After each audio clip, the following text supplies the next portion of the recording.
Este festival é muito interessante porque não é só um, há 2 festivais. Há um festival que vai decorrendo em pano de fundo, que é ainda maior do que o outro, aquele que as pessoas veem, que é o Festival da Programação Artística e dos eventos paralelos ao longo de 10 dias.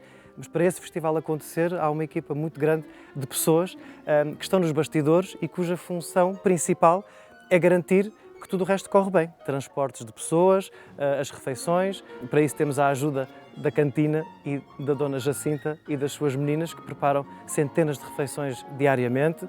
Há muitas pessoas envolvidas a transportar equipamento, a montar luzes, a montar som, a conduzir carros, a trazer artistas dos hotéis, a articular ensaios, a lidar com problemas de última hora, como voos alterados, cancelamentos inesperados, mas no final este segundo festival vai decorrendo silenciosamente, a bom ritmo, em pano de fundo, para que o outro principal seja o melhor de todos.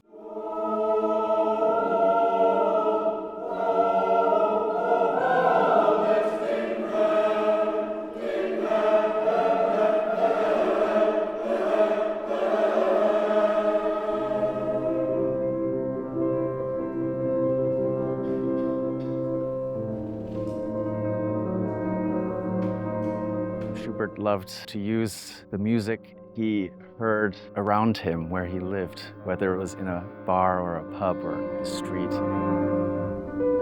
He takes the dulcimer, which is an instrument that produces a very special tone that he mimics on the piano, and sort of out of nothing comes the melody of the violin. I think the most beautiful piece ever written for violin and piano. It's a very big piece. Schubert heard Paganini, and then he composed this, so it's very virtuosic for both violin and piano. Even if it is one of the most notoriously difficult work written for piano and the violin, it never really ceases to leave the players and hopefully the listeners awestruck in its kind of unending beauty.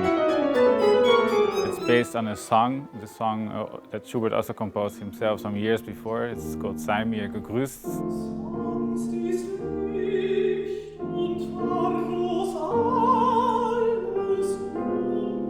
And after that, Juliane Banse is singing Lieder by Schumann. So it's actually a concerto that's really about songs.